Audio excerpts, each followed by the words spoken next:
أعوذ بالله من الشيطان الرجيم بسم الله الرحمن الرحيم.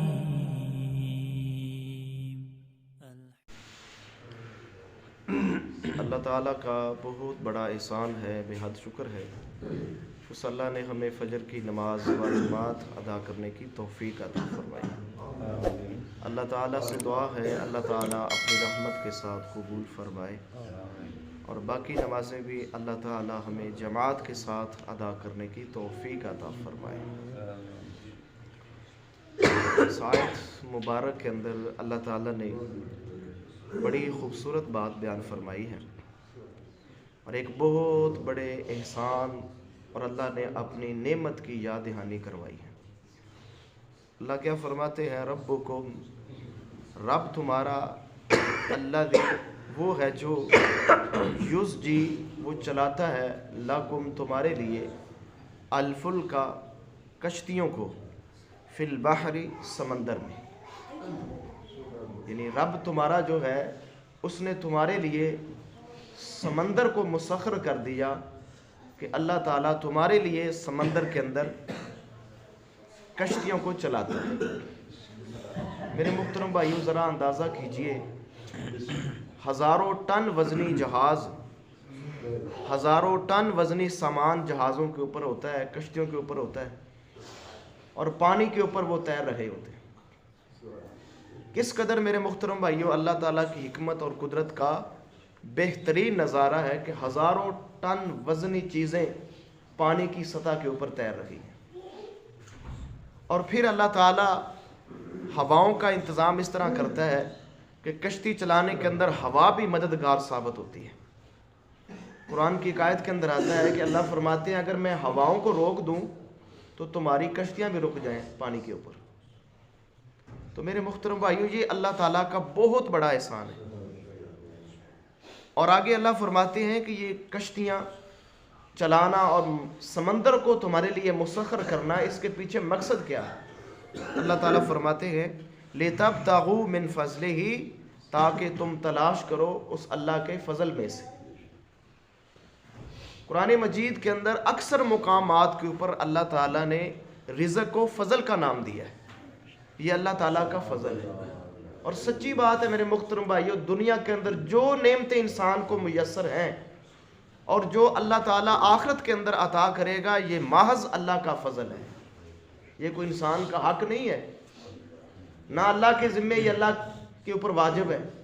ہاں، اگر کہیں اللہ تعالیٰ نے کوئی انسان کا حق اپنے ذمے لیا ہے تو یہ اس کا فضل و کرم ہے کہ اس نے یہ خود اپنے اوپر لازم کیا ہے، وگرنہ اس کے اوپر کوئی لازم نہیں کر سکتا۔ تو اللہ فرماتے ہیں یہ سمندر، یہ کشتیاں، یہ سارے معاملات اس لیے میں نے تمہارے لیے مسخر کیے ہیں تاکہ تم میرا فضل تلاش کرو۔ اب میرے محترم بھائیو، کتنی چیزیں ایک ملک کی دوسرے ملک میں جا رہی ہیں، پھر کس قسم کا تجارتی سامان، اس سے منافع، پھر کھانے پینے کی چیزیں، پھر سیر و تفریح، کس قدر یہ ساری چیزیں اللہ تعالیٰ نے انسان کے لیے مسخر کی ہیں۔ اور یہاں ایک بات کا اشارہ بھی مل رہا ہے کہ اللہ تعالیٰ نے مسلمانوں کو یہ ترغیب دلائی ہے کہ وہ سمندری سفر کریں، سمندر پر حکمرانی کریں، قبضہ کریں۔ اللہ نے ترغیب دلائی ہے، کیونکہ دنیا کا 70% حصہ تقریباً پانی پر مبنی ہے، یعنی سمندر پر مبنی ہے، 70% زمین کا حصہ۔ تو سچی بات ہے 30% پر اس کی حکمرانی ہوگی جو 70% کے اوپر حکمرانی کرے گا۔ اب اس دور کے اندر میرے محترم بھائیوں، مسلمانوں نے بری اور بحری جہاد چھوڑ دیا، آج قبضہ کفار کا ہے سمندر کے اوپر، لہٰذا جب 70% کے اوپر ان کا قبضہ ہے تو 30% حصے پر بھی انہی کی حکمرانی چلے گی۔ آج ہر مسلمان ملک کے اندر میرے محترم بھائیوں اگر حکومت چل رہی ہے تو کفار کی، ان عیسائیوں کی، ان یہودیوں کی چل رہی ہے، کیونکہ ان کا سمندر کے اوپر قبضہ ہے، سب سے زیادہ حصے کے اوپر ان کا قبضہ ہے۔ تو میرے نبی محمد الرسول اللہ صلی اللہ علیہ وسلم کی بے شمار احادیثیں موجود ہیں، اللہ کے نبی نے ترغیب دلائی ہے، حکم دیا ہے کہ تیراکی سیکھو، شاہ سواری سیکھو، نیزہ بازی، نشانے بازی، اب مسلمانوں نے ان چیزوں کو چھوڑ دیا اور دنیا کے پیچھے لگ گئے، دنیا کی کم چیزوں کے اوپر انہوں نے اپنے آپ کو قانع سمجھ لیا، تو میرے محترم بھائیو آج کفار کا غلبہ ہے۔ اگر آج بھی مسلمان بحری جہاد کرے، سمندر کے اوپر قبضہ کرے، سمندر کے اوپر حکمرانی کرے، تو میرے محترم بھائیو پوری دنیا کے اوپر مسلمانوں کا غلبہ ہو سکتا ہے۔ تو اللہ فرماتے ہیں یہ ساری چیزیں میں نے اس لیے مسخر کی ہے تاکہ تم اپنے رب کا فضل تلاش کرو۔ تو غلبہ بھی اللہ کا فضل ہے، رزق بھی اللہ کا فضل ہے، جہاد بھی اللہ کا فضل ہے۔ یہ سارے معاملات جو مسلمانوں کو فوائد پہنچاتے ہیں، یہ سب چیزیں اللہ کے فضل میں شامل ہیں۔ لیکن کب؟ جب انسان ہمت کرے گا، کوشش کرے گا۔ اور آگے اللہ فرماتے ہیں اِنَّهُ كَانَ بِكُمْ رَحِيمًا، بے شک آپ کا رب جو ہے وہ ہمیشہ سے ہی رحم کرنے والا ہے۔ یعنی اس کے رحم کرنے کی ایک دلیل تو یہ ہے کہ اس نے تمہارے لیے سمندر کو مسخر کر دیا، ہواؤں کو مسخر کر دیا، اور دوسری دلیل یہ ہے کہ اللہ تعالیٰ ہمیشہ سے تمہارے اوپر فضل فرماتا ہے، تمہارے لیے سیر و تفریح، کھانے پینے کی چیزیں اور دیگر ضروریات اللہ تعالیٰ ان کا بندوبست اپنے ذمے لے چکا ہے۔ تو یہ میرے محترم بھائیو اللہ تعالیٰ کا بہت بڑا فضل ہے۔ اور یہاں سمجھنے والی بات یہ ہے کہ اللہ فرماتے ہیں تمہارا رب ہی ان کشتیوں کو چلاتا ہے۔ کس لیے چلاتا ہے؟ لَکُم، تمہارے لیے۔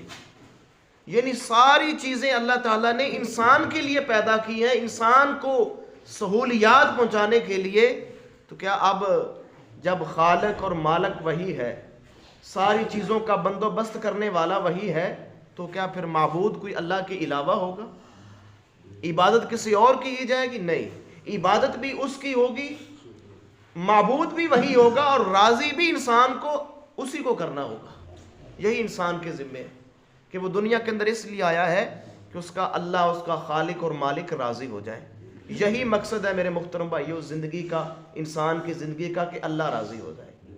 تو اللہ کو راضی کرنے کے لیے اس کو معبود سمجھنا، اس کے سامنے جھکنا، اس کے نام کے اوپر نظر و نیاز دینا، اسی کے لیے ساری عبادات جن کے پیچھے مقصد رضا ہو، خوشنودی ہو، وہ صرف اور صرف اللہ کے لیے ہے۔ اللہ سے دعا ہے اللہ عمل کی توفیق عطا فرمائے۔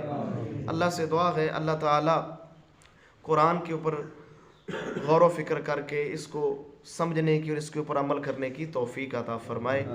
اللہ سے دعا ہے اللہ تعالیٰ کمی کوتاہی معاف فرمائے۔